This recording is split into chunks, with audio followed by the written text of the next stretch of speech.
All right, thank you all for coming and attending today's press conference. We're going to start. Apologize for our delay, but nevertheless, we are glad to be here. And this press conference is needed. This demonstration is needed. And so what we're going to do today is we're going to introduce our host, our leader for today. I introduce you, none other than my big brother, Attorney Malik Zulu Shabazz. Real quick, I've worked with him fighting for Michael Jenkins and Eddie Parker, two black males in Mississippi who were tortured by 6 devilish, evil deputies in Rankin County. In our efforts over a year and a half fighting for that case, those individuals, those 6 deputies, are now eating cold grits in an Oklahoma prison. Michael Jenkins and Eddie Parker lived through that ordeal. So today we're back here again. And let us not forget about the Emmett Till, as they just released his files on last Friday. And we're reviewing those files as of now, 70 years later. And yet we're here today. All the hate that's been perpetrated, those who have been profiled, singled out here in D.C., someone has to speak up. So I'm thankful today that Attorney Malik Shabazz is speaking up, and he's representing also the Black Lawyers for Justice on today. So I introduce to you none other than Attorney Malik Shabazz. All right. Thank you so much, Mr. John Barnett, one of the top freedom fighters in the United States of America, one of the top civil rights activists in the United States of America. Thank you for coming to support me. Thank you. I'm surprised but not shocked. Let me have that there. I'll take that piece right there. Okay, come on here, Mr. Barnett, if you can. All right. We're always about justice, and that's what we're here to deal with, is justice. And come on, bring the easel, please.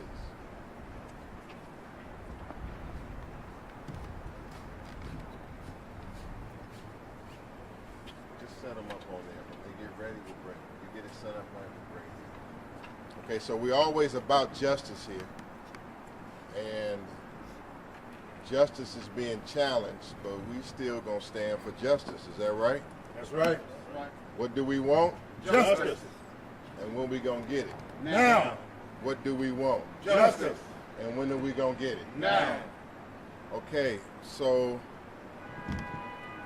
my name is Malik Shabazz, Malik Shabazz.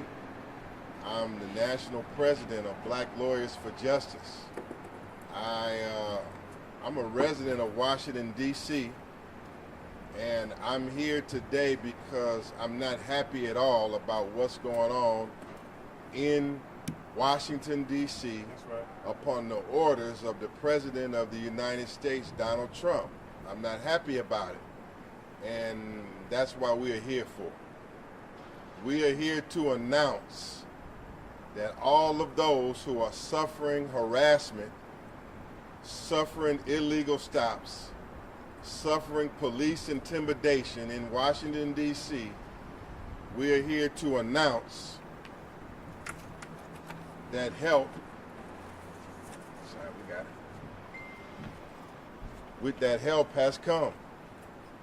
We are here to announce as lawyers that help has come. Some of those that are standing with me right now, they have been illegally stopped by federal police officers and by other police officers of the MPD. They have been stopped. They have been harassed. Some of them have been taken to court and taken to jail for no valid reason at all.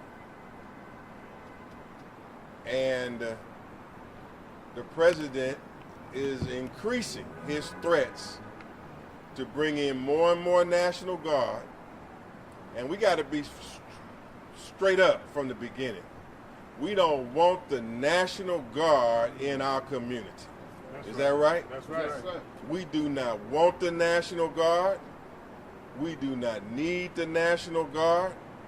We do not need any more federal police running around here harassing the residents of the District of Columbia. That's right. And we are against the military occupation of the District of Columbia and against the black community. And as lawyers, we are here to do something about it. So I'm making a call here, and that call is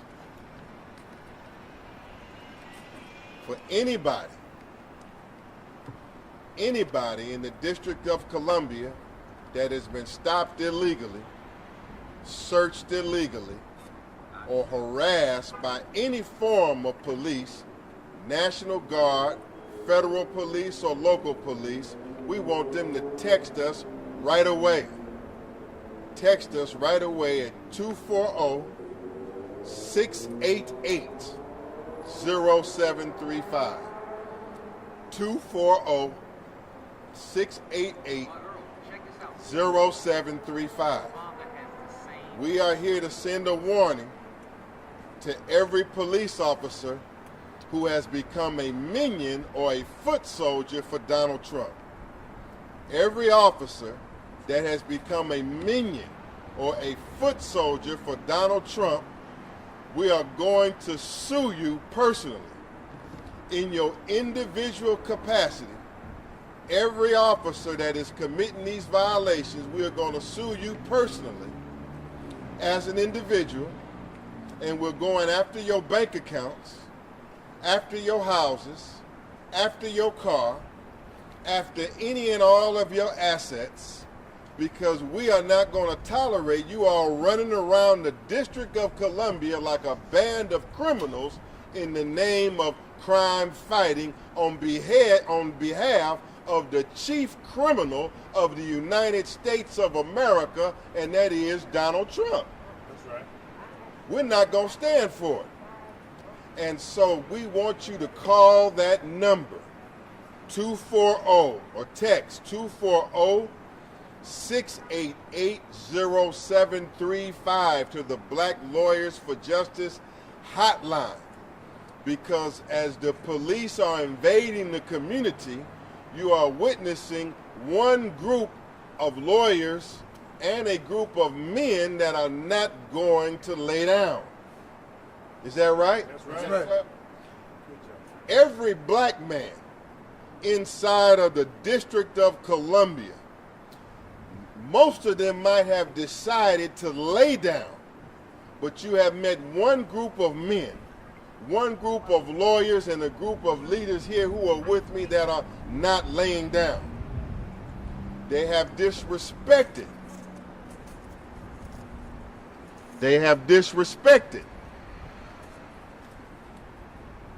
The mayor of this city, a powerful white man, Donald Trump, has been bullying a black woman, the mayor of this city, Muriel Bowser, and I'm not happy about it. I'm not happy about the way that this mayor is being pushed around and the way that this issue has been handled. So we want to say today that from this day forward, anybody that has been victimized, anybody that has been harassed, anybody that has been abused by the National Guard, by federal police, by Capitol Police, by Park Police, by MPD, by anybody with a badge on, following the lead of Donald Trump and his so-called crackdown on crime, we want you to call us right away, because they will be held accountable in a court of law immediately. We have here, we want to go over the rules here, because some people don't seem to know the rules here. The rules here must be known. What are your rights against the police department in the District of Columbia if you're a resident? What are your rights against the National Guard? What are your rights against the federal police? Right. What are your rights against the park police? What are your rights against the police departments that are operating here and have invaded the District of Columbia? What are your rights? From this day forward, when we leave here, a team of legal observers will fan out across the district.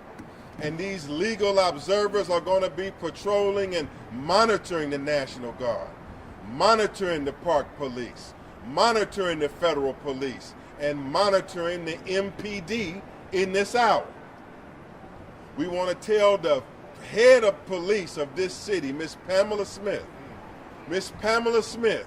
out of fear for your job, do not become a stool pigeon and a foot soldier for Donald Trump against your own people. Pamela Smith, head of the Metropolitan Police Department, do not let the threats, the bullying, and the intimidation of Donald Trump cause you to turn the Metropolitan Police Department officers against your own residents and citizens simply to please the president and to try to keep your job in this hour. And so once again, here's a man that had been beset upon by droves of police officers in this city, beset upon him, forced to give up his ID, forced into a search, forced to have his constitutional rights violated, all in the name of a crackdown in the District of Columbia. Here's another man over here, arrested, taken to jail. Come here, brother. Here's another brother, arrested, taken to jail, taken through the court system. For what? For nothing. For what? For no valid reason at all. They're not going to speak today because all of the victims are being gathered and they're going to come speak soon. Right now, this is a heavy atmosphere of intimidation. But they are out here taking a stand to let you know that though you may have violated their rights, they have a right to stand for self-determination, and they're taking a stand here today. We want to reiterate what your rights are. Hold that, Mr. Barnett.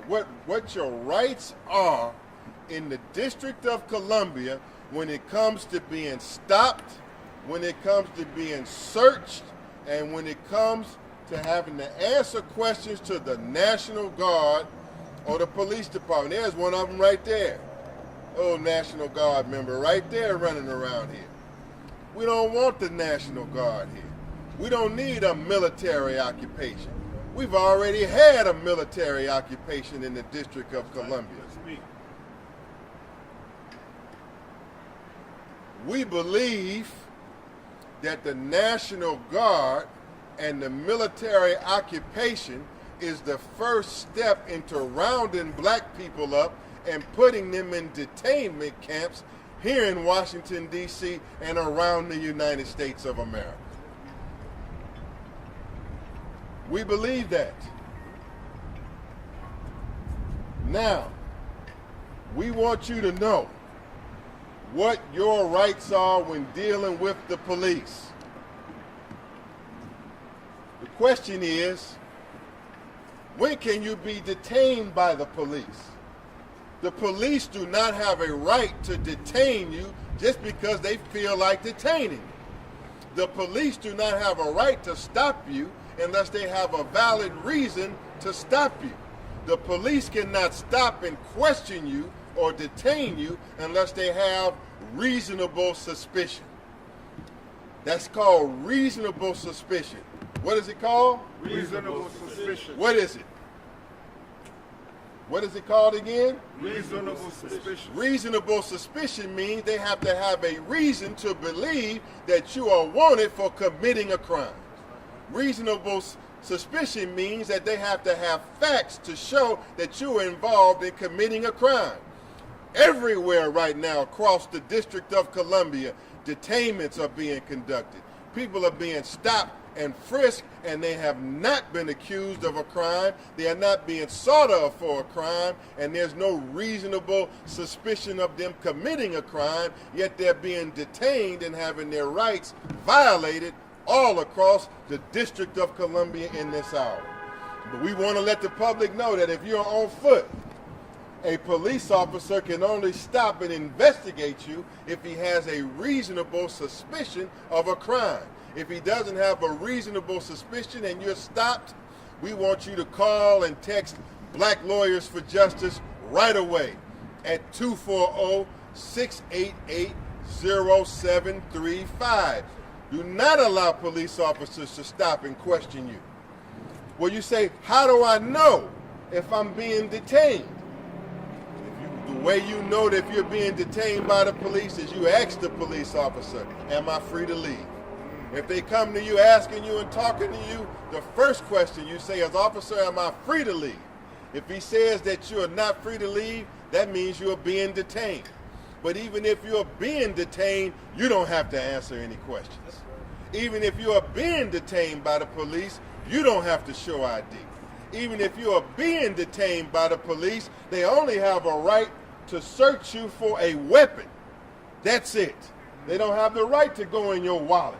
They don't have a right to go in your pocket. They don't have the right to search your entire body. They only have the right to search you during a detainment for an obvious bulge or a weapon on you. Otherwise, they have to raise the hell up off of you.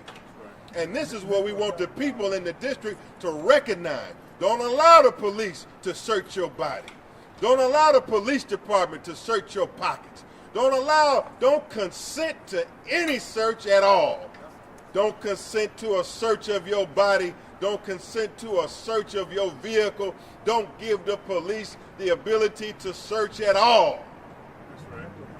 What do we want? Justice. When do we want it? Now. What do we want? Justice. When do we want it? Now. We're not going to lay down just because somebody said that there's a crime problem. Who said it was a crime problem? The chief criminal of the United States of America, the President of the United States. Now, you have a right to remain silent at any time you're approached by the police, and this is what we're telling the people in the District of Columbia.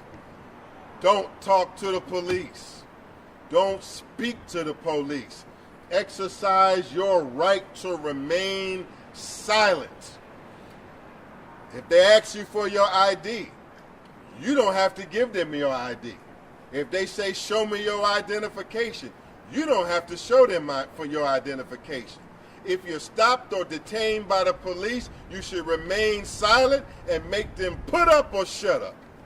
Either they're going to take you to jail for a charge or they're going to raise up off of you. And those are the only two choices. You're either going to take the person to jail or you're going to leave them the hell alone. And this is the part of the legal education that we're going forth in the community. You say, if I'm stopped at a checkpoint,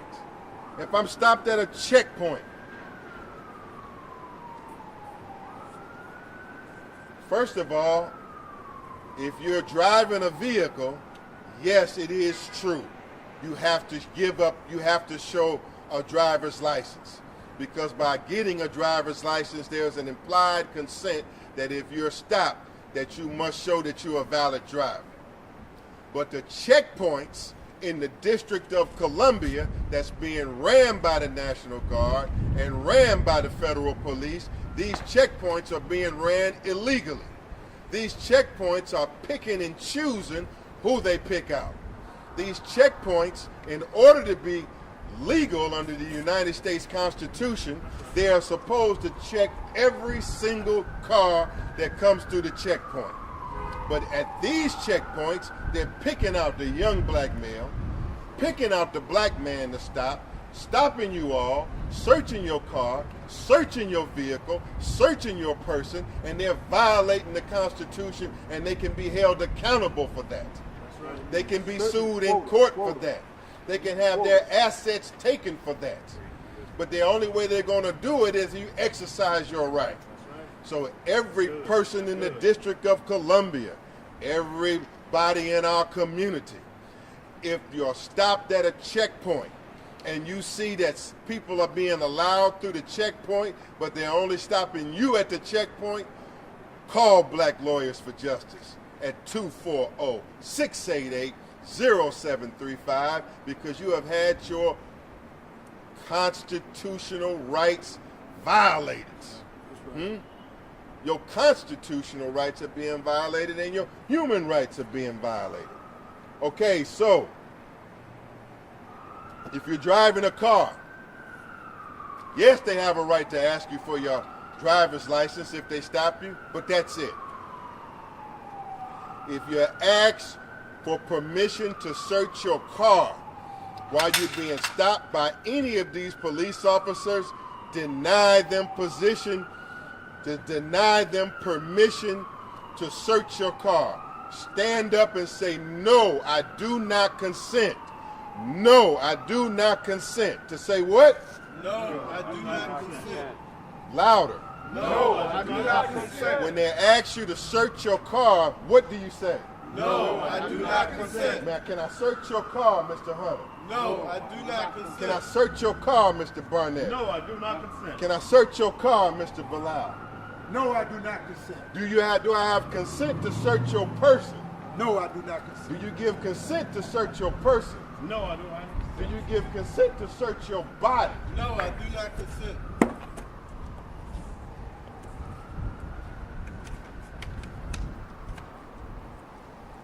Do not consent. Do not consent to a search of your person. Do not consent to a search of your automobile. And certainly do not consent to a search of your house.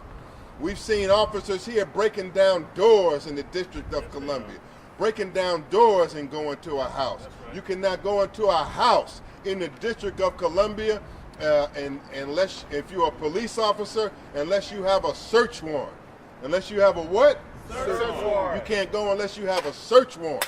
Or unless you're chasing a felon and you witness a fleeing felon go into the house yourself, you cannot go into that house. But they're violating it all over the District of Columbia.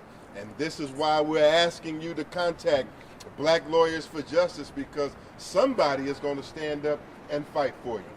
As we conclude, can you be arrested without probable cause? Can you be arrested without probable cause? The answer is no. You cannot be arrested. You cannot be taken to jail unless there's probable cause that you have committed a crime. All throughout the District of Columbia, they are taking people to jail without probable cause. They have intimidated the population and we're pushing back. Can I film the police doing their job? Can I film the police? That's the question. Can I film the police? The answer is yes, you can film the police. And the answer is yes, you must film the police. You have a legal right to film the police doing their job as long as you don't interfere with them doing their job. And that means to stand only at a reasonable distance.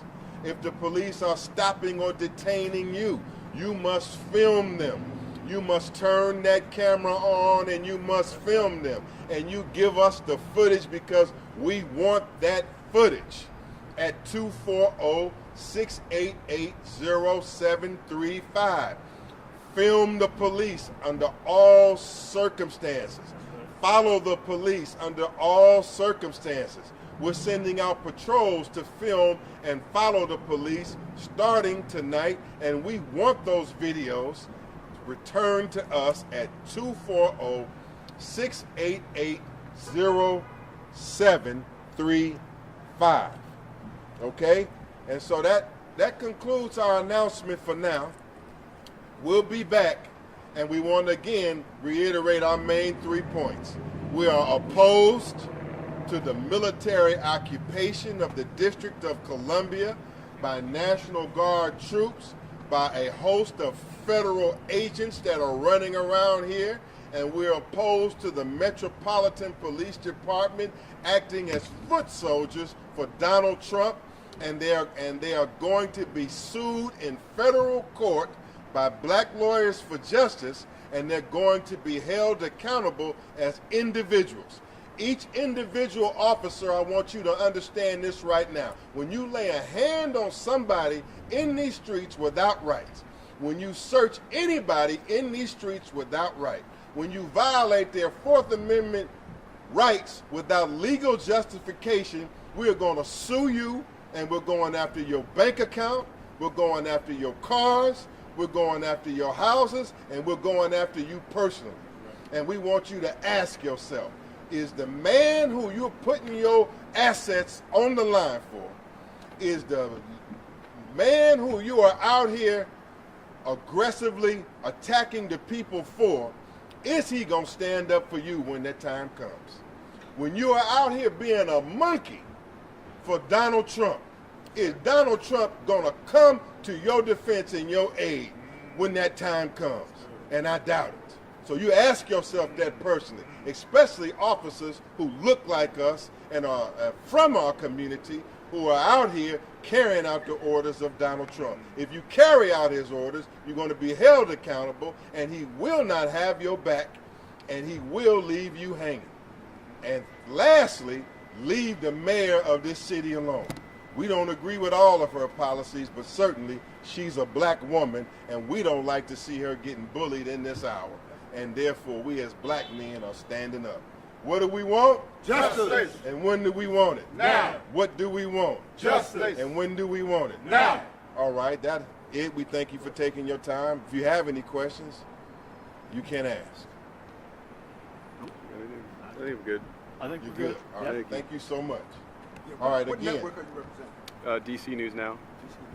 Okay, thank you so much. All right. Okay.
That I don't have the right to do anything I want to do. I'm the President of the United States. If I think our country's in danger, and it is in danger in these cities, I can do it.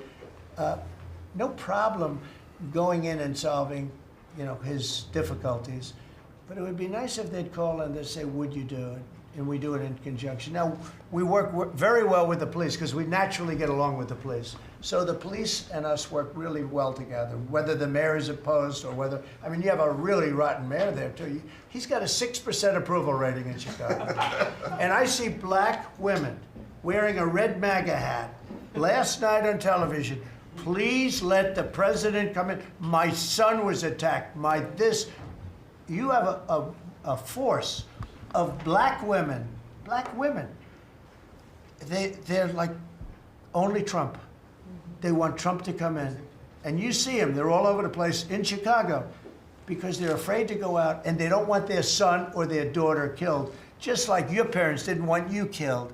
And we have a tremendous, look, it's not about winning elections because we want to have nice, fair elections. It's not politics. We want to see a safe country. You have people that want to see a safe country, and they're great people. You have great people in Chicago. The mayor is at 6% approval. He's an incompetent man. He should have never been put in a position like that. He can't handle it. You have an incompetent governor there. You have an incompetent governor in California, Gavin. I know him very well. He's incompetent. He's a nice guy, looks good. Hi, everybody. How you doing?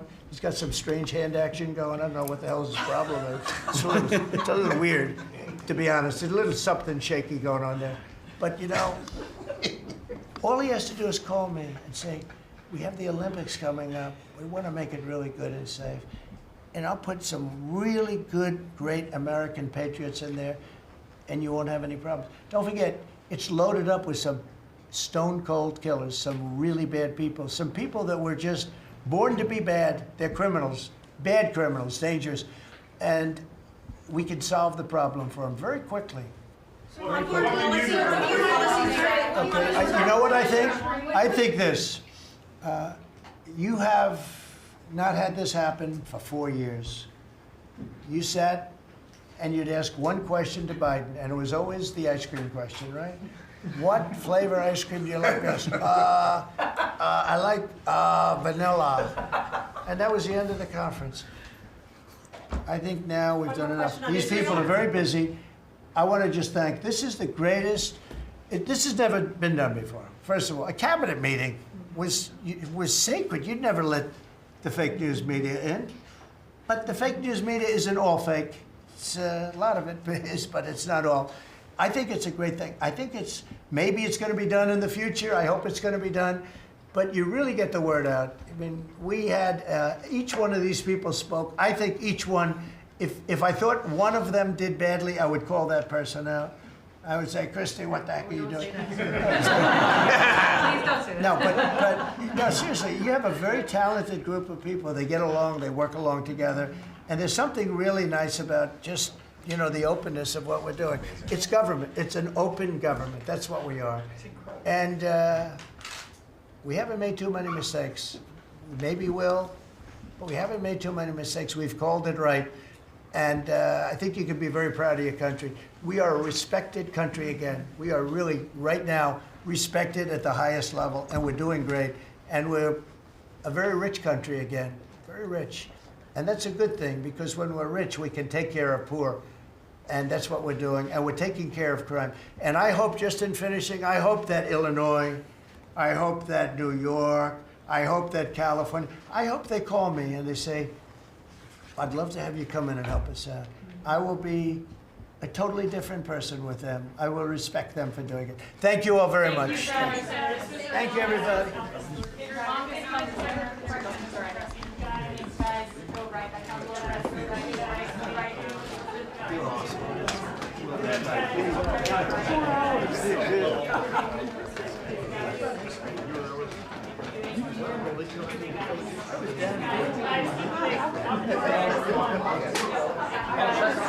I'm not even looking at it.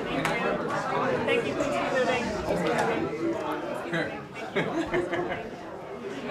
Percent or 200% tariff, you wouldn't have lost one job. It's so sad.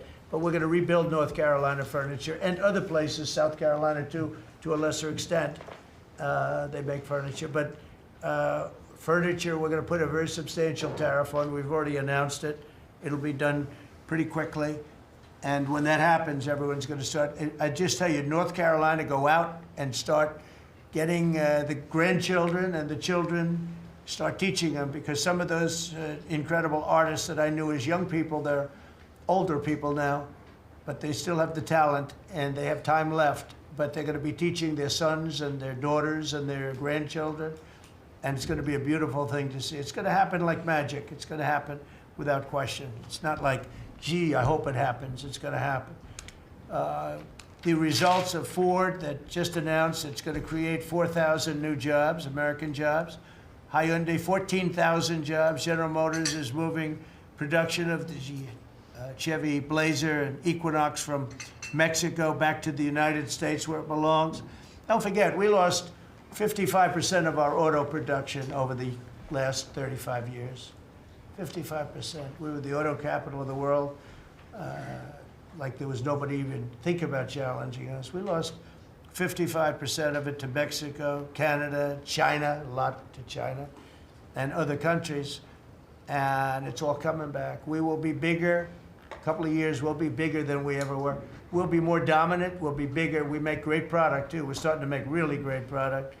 We're going to be bigger than we ever were. We're going to be at the level that it was when we were the only one that really, we sold to the world.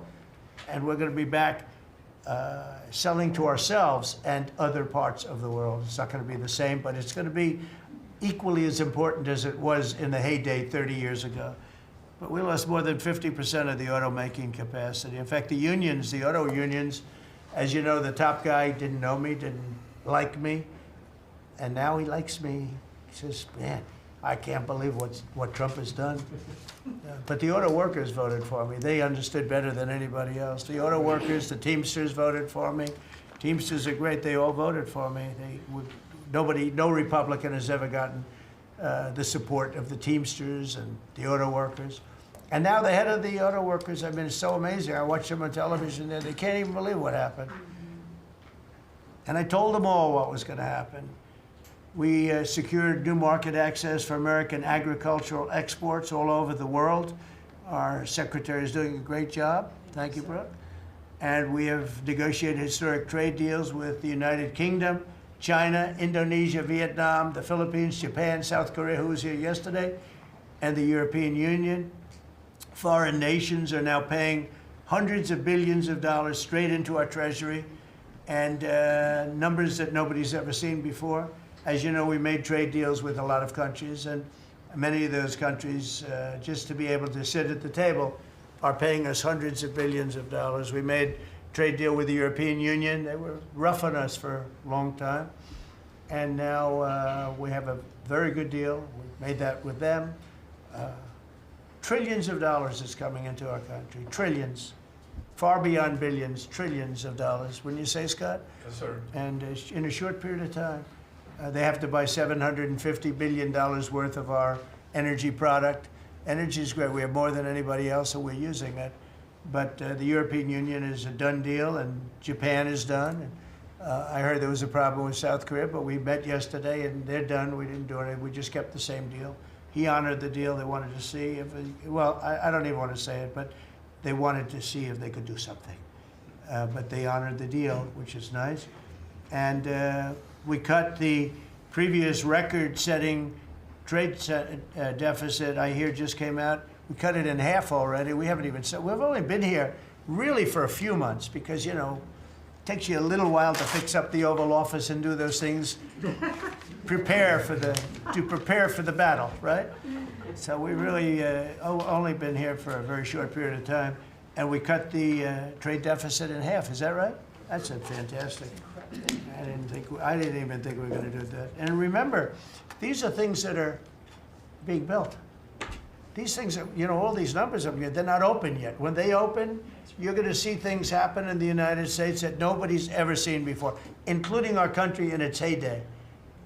And I had the greatest economy in the history of our country my first 4 years, despite COVID. which was a very unfortunate situation for the whole world. We did a great job with it, never got the credit for the job we did. Operation Warp Speed, people say, is one of the greatest achievements ever in politics or in the military, because it was almost a military procedure. But everybody, including Putin, said that Operation Warp Speed, what you did with that, nobody can believe it. And we did a great job, but it was a horrible, horrible pall over our country. We had a very dark cloud over the world. That was a very, very bad thing that came out of Wuhan, which I said it came out of Wuhan. That's where it came from. And China suffered greatly, but everybody did. But we did a good job with that, as good as you can possibly do, and we came back, and now we're stronger than ever before.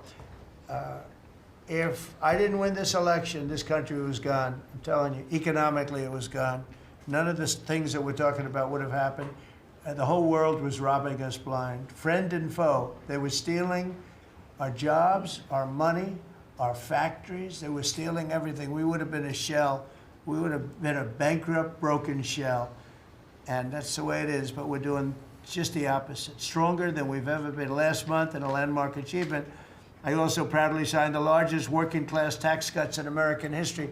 So the bill that, I'm not going to use the term great, big, beautiful, that was good for getting it approved, but it's not good for explaining to people what it's all about. It's a massive tax cut for the middle class. It's a massive tax cut for jobs. And it's, I mean, think of it, no tax on tips, no tax on Social Security. So seniors, I don't know how you can vote for anybody else. And, you know, just think of that, and no tax on overtime.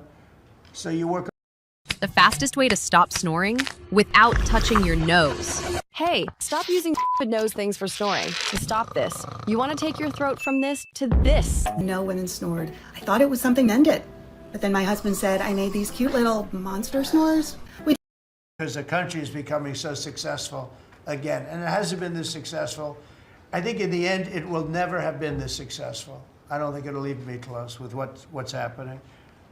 Every American is seeing a tax cut as a result of the bill. The average police officer will keep an extra $1,000 a year at least in overtime, and the average waiter or waitress will keep nearly $2,000 extra in the fact that they would tell me that the government would go after them. Like, it was horrible. That's how it all started with me. It just was incredible. And the biggest thing was, again, the $4 trillion that they found. They said, well, that was nice. They should have announced it. I could have told them that. And I don't know. It should be simple. But a lot of people didn't understand it. Actually, a lot of good people didn't understand it. But now they're saying, you know, Trump was right. They'd never seen anything like this. And I don't know what it is, Scott. They didn't understand what we were trying to explain to them was going to happen. Everybody's moving back to the United States because they don't want to pay a tax. If they're not here, they have to pay a tax. And it didn't seem that complicated, but it's working at a level that nobody can imagine. You know, this is working $4 trillion, but that's a big number. It's a number that nobody ever heard of before. But 4 trillion is exciting, but that's nothing compared to what's happening, because these places haven't even opened yet. Some of them haven't even started hiring yet. They're under construction. So it's construction jobs, but it's not the big number, and the big numbers, when they open, they're going to be very successful. It's a revolution. We're also working on things to ensure that the awesome power of artificial intelligence is used to benefit all Americans, including American workers and also American children. In that spirit, our wonderful First Lady has just announced a presidential AI challenge. It's going to be a very good challenge, I can tell you. She's put her heart into it, which will inspire the next generation to stay on the cutting edge of this vital technology. This is the new internet, the new computer, the new television, the new everything, all put together in one. This is why when I show you a picture like that, I mean, I show you this. This is a factory superimposed over the island of Manhattan, and you have many of them being built right now all over the country, or soon to start, some of them. Some of them have started. This one has actually started. That's in the great state of Louisiana. But the First Lady is working very hard on this, and it's an important initiative. And Melania, when she puts her mind to it, nobody can do better. There's nobody. So every young person should go to AI.gov to learn more, AI.gov to learn more. And you'll see it's a great challenge. I think it's going to be a very modern kind of a challenge. It involves AI, which is very exciting to people. So I want to thank her, raise a lot of money for children. We're putting America first, and we're going to be putting the America worker first. And, you know, the Republican Party has picked up 4 million new people, 4 million. The Democrats have lost 2.5 million. Other than that, they're extremely happy. No, they're very depressed. They're very depressed. And their new box that they've fallen into is crime. There was a consultant on one of the shows this morning I was watching. I thought he was very good. He's a Democrat consultant. And he was screaming, no, no, don't let him do this to you. Don't let, it's another trap. It's another trap. What he's talking about, like men playing in women's sports. They said that's an 80-20. No, it's a 97-3.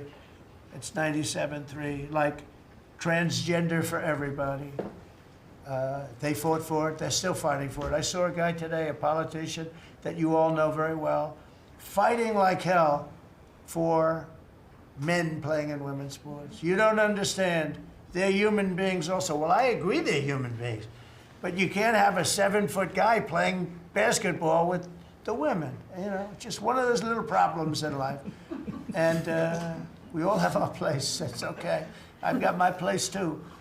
But this guy's screaming, it's another trap. And this is the worst of all. He said, because this is crime. Trump is saying he's against crime and they're for crime. No, he's going, it was funny. No, it's a... You won't believe how toxic this is. If you're still sleeping on regular sheets, you need to hear this. I never post stuff like this, but I had to share. I wash my sheets twice a week. Always have. But for years, I woke up with itchy skin and random breakouts. We blamed everything. Detergent, diet, stress. Be the end of my political career, Laurie, secretary. But I will tell you, this is the best of all. And they're going to fight me. Like this slob of a governor you have in Illinois. This poor guy got thrown out of his business by his family. I know the family. I was partners with the family. Nice family. I like the family, but he was no good. They threw him out. He's governor of Illinois, and he goes about Trump, we don't need his help. Chicago is the worst. These places